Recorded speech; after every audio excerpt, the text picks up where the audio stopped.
Okay, let's take our Bibles. We're going through the book of Job, verse by verse. And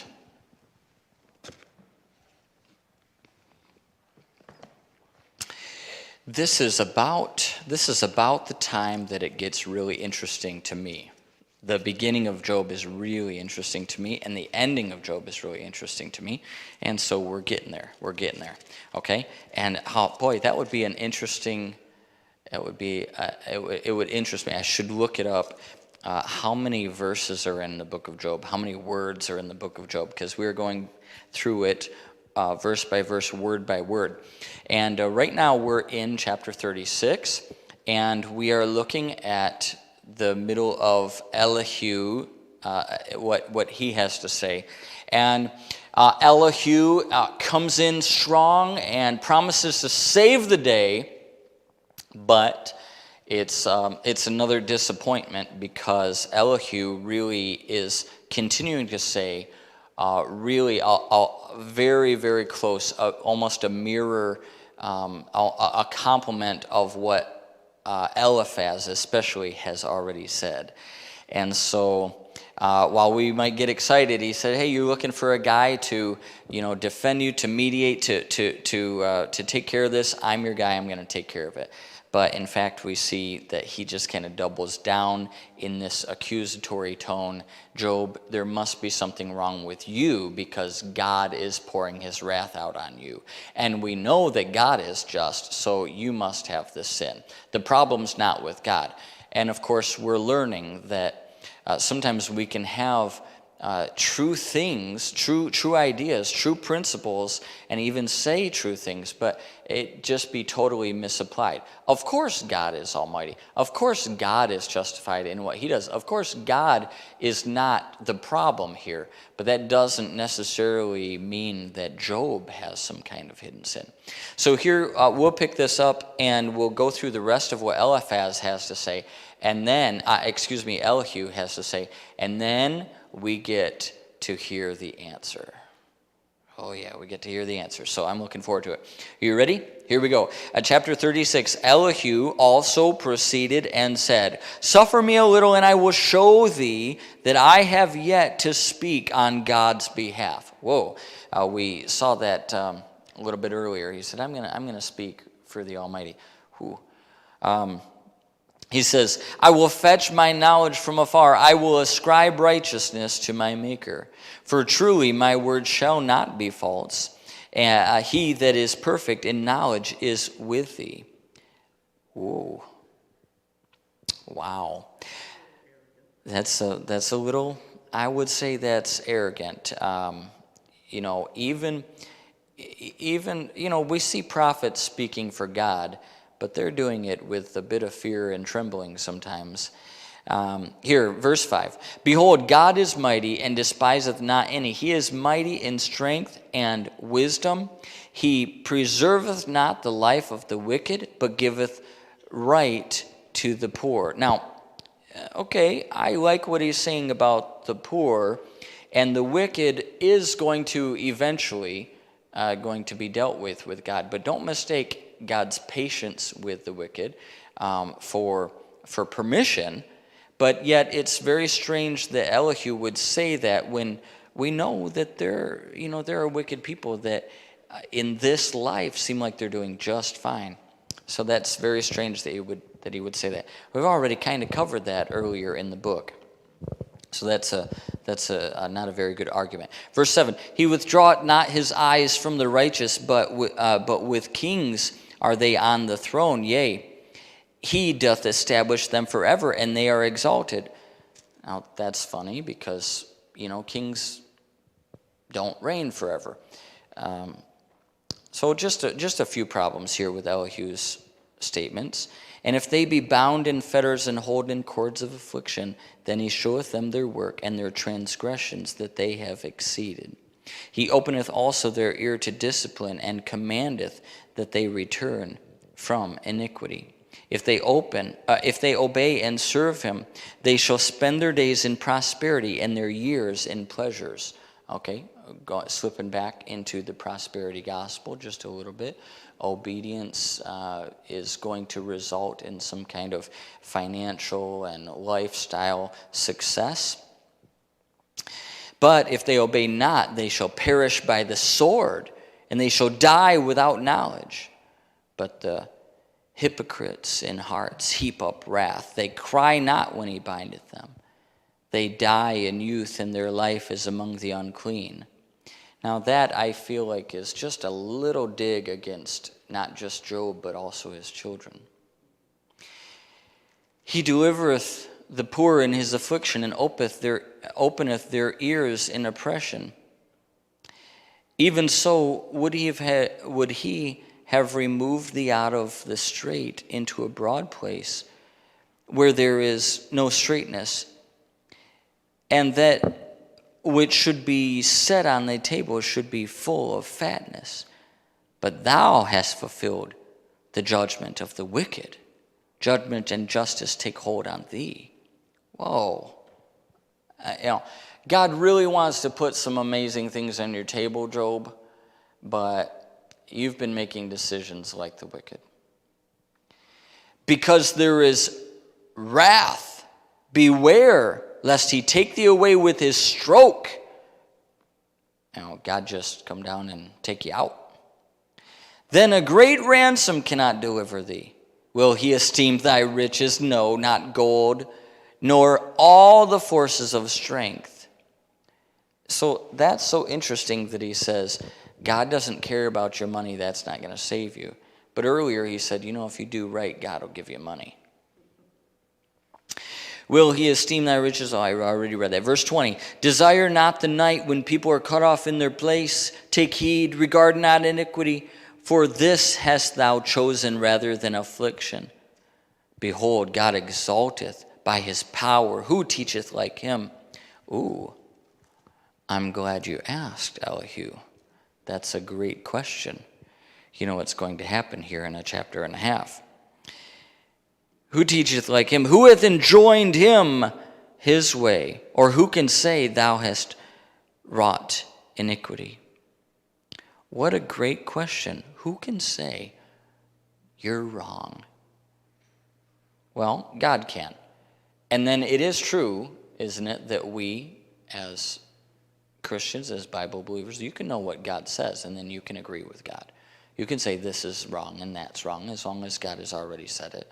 And sometimes, people call it being judgmental, but really we're just saying, hey, I've had problems. I've sinned too, and I know what sin is like. I've been involved in that, but God says that this is wrong. So God can.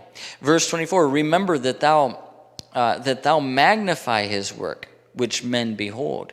Every man may see it, man may behold it afar off. Behold, God is great, and we know him not, neither can the number of his years be searched out. For he maketh small the drops of water, they pour down rain according to the vapor thereof. Now, one thing that's interesting, starting now, and about to the end of Elihu's comments here, he talks a lot about the rain and clouds. And it's just amazing how scientific this last chapter and a half of Elihu gets. And I'll just say bizarrely scientific, like things that we didn't even know until 100 years ago about the patterns of, the water, rain, fall, precipitation, and how it goes together and goes into the ocean and it evaporates and goes up, and then the cloud can't hold it, and a change of weather or even like a shock of electricity going through will disrupt it, and then it'll rain and all that. And it's all right here in Job. That's bizarre to me. Amazing, but bizarre.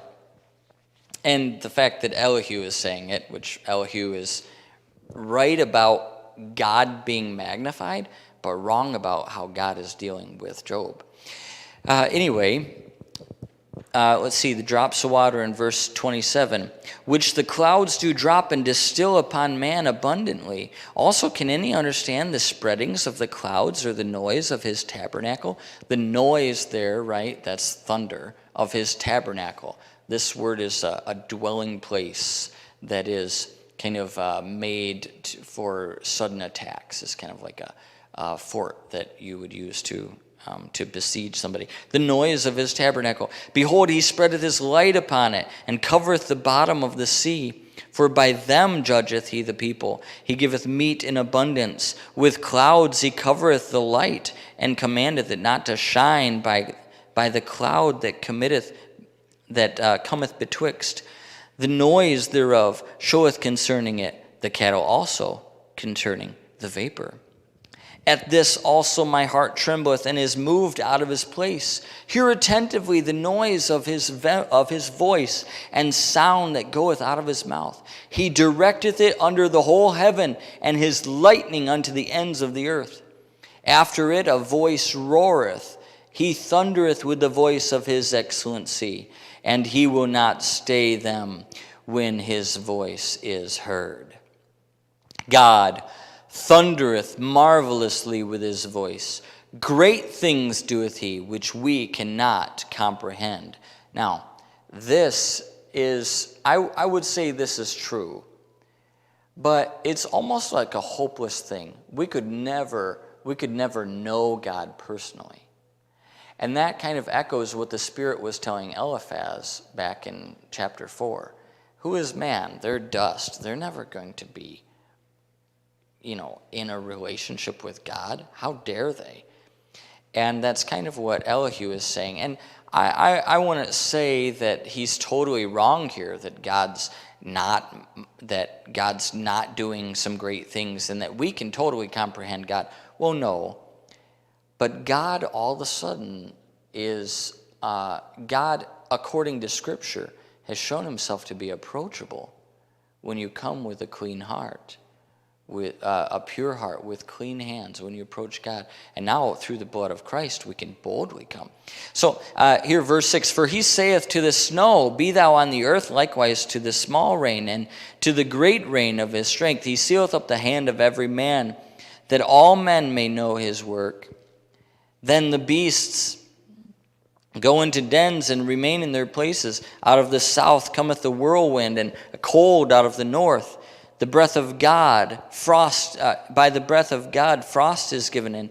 The breath of the water is straitened. Also by watering, he wearieth the thick cloud. He scattereth his bright cloud. So by watering, the thick cloud can't hold it anymore. And it is turned round about by his counsels, that they may do whatsoever he commandeth them upon the face of the world in the earth. So the clouds, they go where God tells them to. He causeth it to come, whether for correction, or for his land, or for mercy. Hearken unto this, O Job, stand still, and consider the wondrous works of God. Now, I like these next verses. It kind of reminds me of the next chapter here. Dost thou know when God disposed them, and caused the light of his cloud to shine? Dost thou know the balancings of the clouds, the wondrous works of him which is perfect in knowledge? How thy garments are warm when he quieteth the earth by the south wind? Hast thou with him spread out the sky which is strong, and as a molten looking glass? Teach us what we shall say unto him, for we cannot order our speech by reason of darkness. Wow. Yeah, come on, Job, tell us. Tell us how it is. Shall it be told him that I speak? If a man speak, surely he shall be swallowed up. It's amazing that he would say that. And what he's saying is, if a man speak against God, he will be. But he's boldly trying to speak for God, and he's accusing Job of speaking against God. And now men see not the bright light which is in the clouds, but the wind passeth and cleanseth them. Fair weather cometh out of the north. With God is terrible majesty. This fair is beautiful, and I read one commentator that said, maybe that's the aurora borealis there, which would just show some incredible majesty there. Maybe. Touching the Almighty, we cannot find him out. He is excellent in power and in judgment, and in plenty of justice he will not afflict. Men do therefore fear him. He respecteth not any that are wise of heart. Okay. All right, Elihu.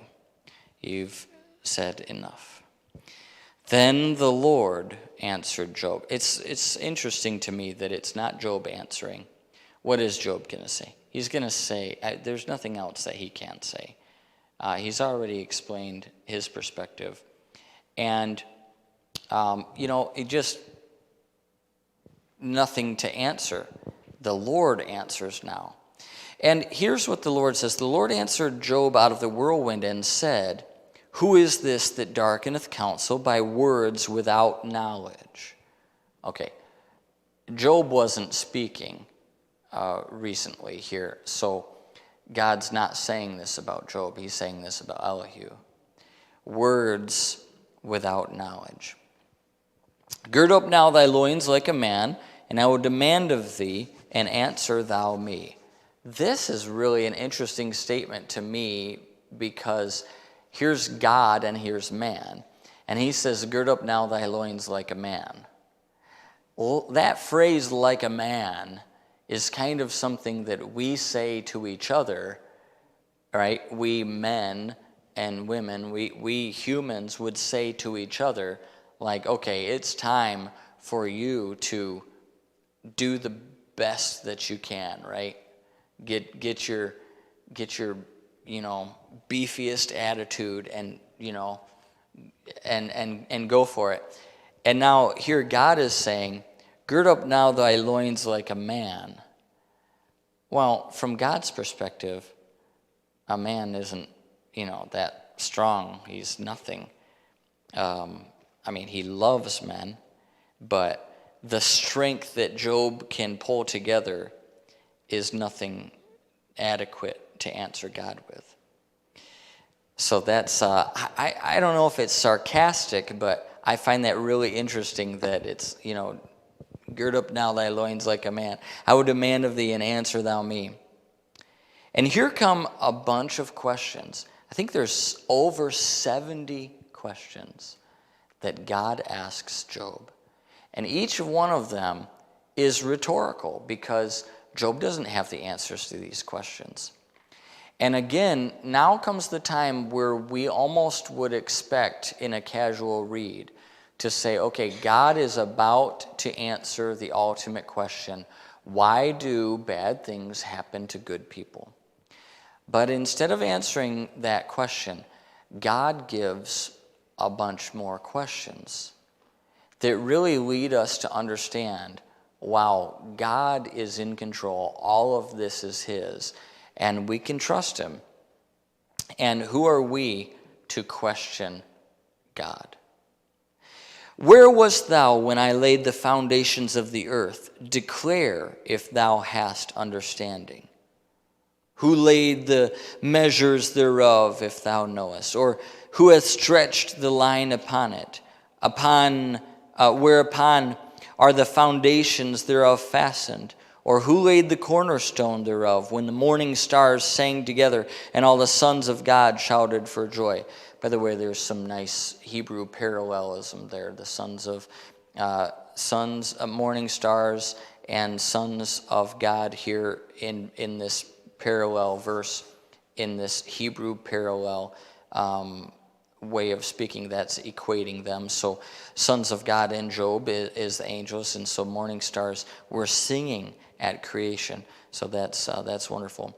I like this first question most of all, especially because we're in a debate about evolution. We have outreach ministries, and so we have children that aren't being taught from a biblical perspective, and it's very helpful to them to see what the Bible says about creation versus what they may be taught that would not agree with the Bible. And I love this question: where were you? Where were you when I made everything? When God just asks, where were you when I made everything? Then every evolutionist has to just say, oh, well, I guess I wasn't there, I didn't see it. You made Adam and I wasn't even born yet. How minuscule are we compared to the majesty and the glory of God? And I wonder if this is going to be a good question for, the judgment seat of Christ, maybe. Anyway, I don't know. I don't know if God will bring out this one again. Verse 8, or who shut up the sea with doors when it brake forth as if it had issued out of the womb? So that's a reference of the flood, all the bursting of all the water that covered the earth. When I made the cloud the garment thereof, and the thick darkness a swaddling band for it, and break up for it my decreed place, and set bars and doors. So after the flood, there were a lot of geological formations, right? Topographical formations, which basically kept the water in oceans instead of everywhere. And it can't go past it. And God gave a promise that he would never flood the earth again. So that means that these oceans are not going to go past God's barriers. Now we just say, okay, well, that's just gravity. But God made it that way. God set that right there for it. And said in verse 11, hitherto shalt thou come, but no further, and here shall thy proud waves be stayed. Hast thou commanded the morning since thy days, and caused the dayspring to know his place, that it might take hold the ends of the earth, that the wicked might be shaken out of it? It is turned as clay to the seal, and they stand as a garment. And from the wicked their light is withholden, and the high arm shall be broken. Hast thou entered into the springs of the sea? Or hast thou walked in search of the depth? Have the gates of death been opened unto thee? Or hast thou seen the doors of the shadow of death? Hast thou perceived the breadth of the earth? Declare it if thou knowest it all. Where is the way where light dwelleth? And as for darkness, where is the place thereof? That thou shouldest take it to the bound thereof, and that thou shouldest know the pass to the house thereof. Knowest thou it because thou wast then born, or because the number of thy days is great? Hast thou entered into the treasures of the snow, or hast thou seen the treasures of the hail, which I have reserved against the time of trouble, against the day of battle and war? Okay, so God is willing to use snow and hail in some kind of future battles. That's kind of fun. It's like, why do we have snow and hail? Well, God can use that as a weapon. By what way is the light parted, which scattereth the east wind upon the earth? Who hath divided the water course for the overflowing of waters, or a way for the lightning of thunder? To cause it to rain on the earth where no man is, on the wilderness wherein there is no man, to satisfy the desolate waste ground, to cause the bud of the tender herb to spring forth? Hast the rain a father, or who has begotten the drops of dew? Out of whose womb came the ice and the hoary frost of heaven? Who hath gendered it? The waters are hid as with a stone, in the face of the deep is frozen. Canst thou bind the sweet influences of Pleiades, or loose the bands of Orion? Now this is constellations, and it's interesting. The earth must be the center of all that God is doing here in the universe, because if everything were just spinning or out of control and were just random, right, then a constellation in a matter of 4,000 years would change to a point that it's unrecognizable. But from the perspective of the earth, we can still see Pleiades, we can still see Orion. And so that's pretty neat. And God, and of course Job has nothing to do with that. It's obvious Job and his 4 friends, would hear something like this just like we would. No, we can't do anything to make a constellation. Are you kidding me? That's beyond our power. Can you do that? No. God can, though. Canst thou bring forth Mazaroth in his season, or canst thou guide Arcturus with his sons? Knowest thou the ordinances of heaven? Canst thou set the dominion thereof in the earth? Canst thou lift up thy voice to the clouds, that abundance of water may cover thee? Canst thou send lightnings, that they may go, and say unto them, Here are we. Here we are. Now, this one is interesting. I read a little commentary segment about this. Can you send lightnings that they may go and say unto thee, Here are we? Here we are. Can you do that, Job?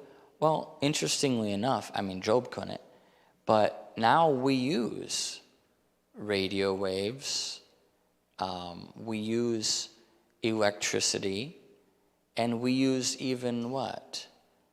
We use light, right? Some people have internet in their homes, and it is what's it called?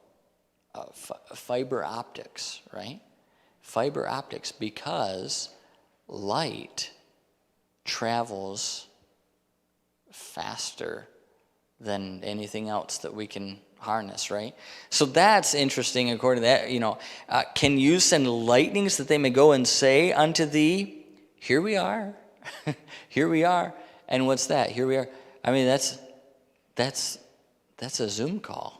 Your Facebook Messenger, turn it on video. Here we are.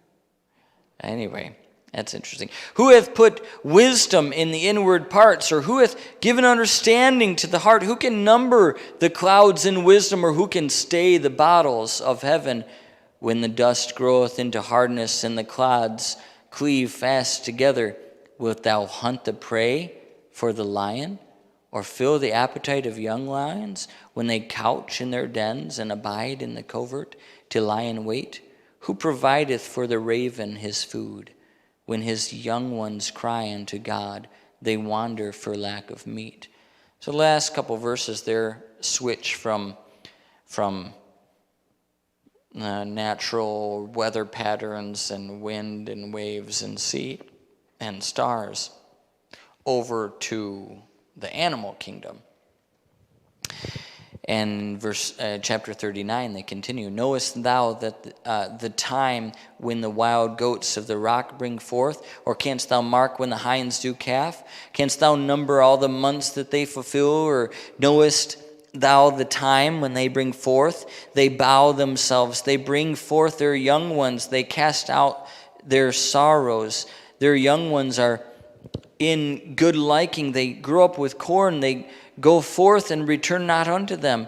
Who hath sent out the wild ass free? Or who hath loosed the bands of the wild ass? Whose house I have made the wilderness, and the barren land his dwellings. He scorneth the multitude of the city, neither regardeth he the crying of the driver. The range of the mountains is his pasture, and he searcheth after every green thing. Will the unicorn be willing to serve thee, or abide by thy crib? They're real. They're real. Well, yeah, unicorns are real. But, unicorn just means one horn. So, it doesn't have to be the shimmery horse with a rainbow tail that jumps and flies and the multicolored popcorn and all of that. I don't know what's all going on with that. Unicorn, so yeah, it's some kind of animal. It's some kind of animal that that's strong, that could, pull a furrow. But apparently, probably hard to control, some kind of beast. And there are some, the Arunaks. There's a big kind of buffalo creature that is, it's extinct now. And it may have been that. Or there were lots of animals back then that are now extinct. And it makes sense, even if animals survive the flood, the climate of the whole world changed drastically. So there were lots and lots of animals, variety that we don't see anymore because they're extinct, and it's not because Job drove a diesel. It's just because they died. But so this is a real animal, probably not what we think of when we think of unicorns, but a real animal. Can you bind the unicorn with his band in the furrow, or will he harrow the valleys after thee? Wilt thou trust him because his strength is great, or wilt thou leave thy labor to him? Wilt thou believe him that he will bring home thy seed and gather it into thy barn? Gavest thou the goodly wings unto the peacocks, or wings and feathers unto the ostrich? Did you do that, Job? Who did that? The ostrich which leaveth her eggs in the earth, and warmeth them in dust, and forgetteth that her foot may crush them, or that the wild beast may break them. She is hardened against her young ones, as though they were not hers. Her labor is in vain, without fear, because God hath deprived her of wisdom, neither hath he imparted to her understanding. Poor ostrich. God deprived her of wisdom. Oh boy. That's maybe that's why, remember that ostrich in the Patch the Pirate? What was it? Afraidica fever, or the one before that? Patch Goes to the Jungle. Yeah, that ostrich. Anyway, okay. Good questions. What time she lifted up herself on high, she scorneth the horse and his rider. Hast thou given the horse strength? Hast thou closed his neck with thunder? Canst thou make him afraid as a grasshopper? The glory of his nostrils is terrible. He paweth in the valley and rejoiceth in his strength. He goeth on to meet the armed men. He mocketh at fear and is not affright, neither turneth he back from the sword. The quiver rattleth against him, the glittering spear and shield. He swalloweth the ground with fierceness and rage. Neither believeth he that it is the sound of the trumpet. He saith among the trumpeters, Ha! Ha!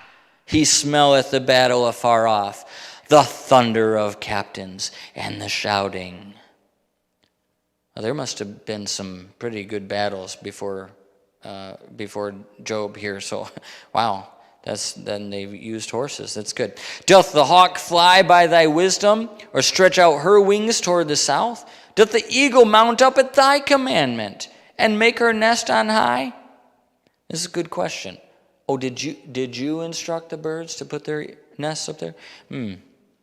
She dwelleth and abideth on the rock, upon the crag of the rock, and the strong place. From thence she seeketh the prey, and her eyes behold afar off. Her young ones also suck up blood, and where the slain are, there is she. Some good questions. Moreover, the Lord answered Job and said, Shall he that contendeth with the Almighty instruct him? And he that reproveth God, let him answer it. Now, I think that God is correcting Job here, just a little bit. I think this is a really soft, but, and I mean, I don't know about soft, if God was talking to me, right, I'd be like, oh, I don't know if I should consider this soft. But this almost sounds like a soft, like, God, or, Job, you really were questioning if this was right or not. And are you, what do you have to answer for that? And I say that mostly because of Job's response. Look at verse 3. Then Job answered the Lord and said, Behold, I am vile.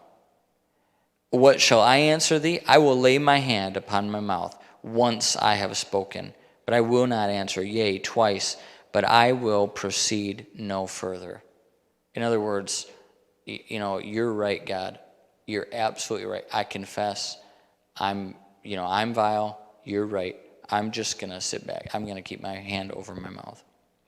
Then answered the Lord unto Job out of the whirlwind and said, Gird up thine loins now like a man. I will demand of thee, and declare thou unto me. Wilt thou also disannul my judgment? Wilt thou condemn me that thou mayest be righteous? Hast thou an arm like God, or canst thou thunder with a voice like him? Deck thyself now with majesty and excellency, and array thyself with glory and beauty. Cast abroad the rage of thy wrath, and behold everyone that is proud, and abase him. Look on everyone that is proud, and bring him low, and tread down the wicked in their place. Hide them in the dust together, and bind their faces in secret. Then will I also confess unto thee that thine own right hand can save thee. Now, we're going to pause right there, and but I'll tell you that there's some really interesting continuation of what God says, because he brings up two animals in the scripture here. It's Behemoth and then Leviathan, and there's a connection here that I never saw before. I was kind of excited and wrapped up in just the fact that there's some huge land-dwelling animal that kind of is described like a giant dinosaur, and then there's this other sea-dwelling animal that's kind of described like Loch Ness monster dragon thing, and I just kind of thought that was cool. But I made a connection that I'll save until next week, all right, Lord willing, and we'll investigate that. But we'll stop right here in the middle of chapter 40. God is answering Job and really just giving us all a better idea. Now, have you noticed how often he has mentioned Job's distress and Job's hardship? He hasn't mentioned that. And so I don't think that he's interested in answering that question. He just wants to show Job who he is. And I think that's what we need. I think that's what we need tonight. We don't need all the questions to be answered. We don't need all our questions to be answered. We need to know who God is. All right, let's get the prayer sheets.